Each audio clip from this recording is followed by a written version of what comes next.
Another day, another YouTuber has fallen from grace. Jeremy Hambly was, at one point, a beloved conservative commentator in the conservative space.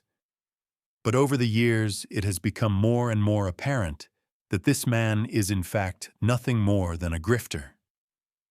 It's interesting to see how yet another one of the Gamergate-era grifters, who really did nothing more than complain about diversity in TV and video games, fall off. Not because those ideas are becoming unpopular, but more because his audience became increasingly aware that it was all a grift. Jeremy Hambly was not sincere in any of his beliefs, and only upheld them on camera in order to take advantage of the growing countercultural trend on YouTube. However, as this movement becomes more and more sophisticated, Hambly has found himself left in the past and is now desperately trying to maintain the relevancy he had in 2018. It is perhaps the fate of all YouTubers to suffer a decline in relevancy. But the quartering was pulling in so much money so quickly that he could have easily invested all of his money and retired gracefully.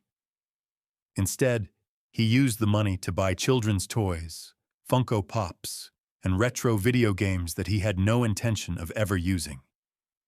Jeremy Hambly is the YouTuber equivalent of a lottery winner, someone who hit it big and blew it just as quickly. So where did it all go wrong for Jeremy? He went from a beloved conservative commentator to an exposed grifter. How exactly should future grifters avoid the pitfalls that Jeremy has found himself in? 1. Do not try and attack your critics. The main issue that led to the House of Cards collapsing around Jeremy Hambly was the attempt at shutting down his critics on YouTube. It made his audience, which he built up by claiming to be against cancel culture, turn on him for being a hypocrite. This was, however, not the core issue regarding his content and online presence. 2. A lack of sincerity. The quartering was more interested in views and watch time than actually getting his genuine opinion across. As a result, he often made his public views sound far more conservative than his beliefs. This was purely a grift for short-term attention and views. But his audience eventually grew distrustful of how two-faced he can be. 3. Refusing to admit that his business model had problems. Jeremy understood that the YouTube grift would not last forever and tried to branch out into running his own business, the coffee company. But he seemed unwilling to put in the effort to make it a successful business in its own right. He allowed his business to be overly reliant on his extremely political YouTube channel. As his YouTube channel declined, he was not able to fall back on the business to make ends meet. His YouTube channel and his business did not have proper synergy. People who only cared about the channel had no incentive to buy the coffee and were annoyed at how Jeremy kept promoting the business during his show.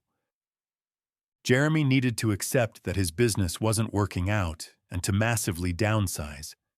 His attempts at competing with Big Coffee were doomed to failure. He needed to accept that and move on to something else. In short, Jeremy was lazy.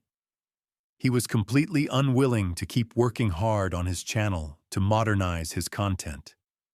And over time, as people became less interested in woke culture in Hollywood and became more interested in serious global politics, Jeremy refused to adapt and fell apart. Ultimately, the Quarter Pounder's failure are none but his own. Even now, there are plenty of things he could do to turn his channel around and start producing content that people want to watch again. But for now, he seems unwilling to grow and change. The most important thing for him to do now is apologize to his audience and improve the quality of his content. But that is something that his pride will not allow him to do. This editorial was brought to you by Black Cat Books. Please support our YouTube channel and our Patreon. Thank you for your continued support.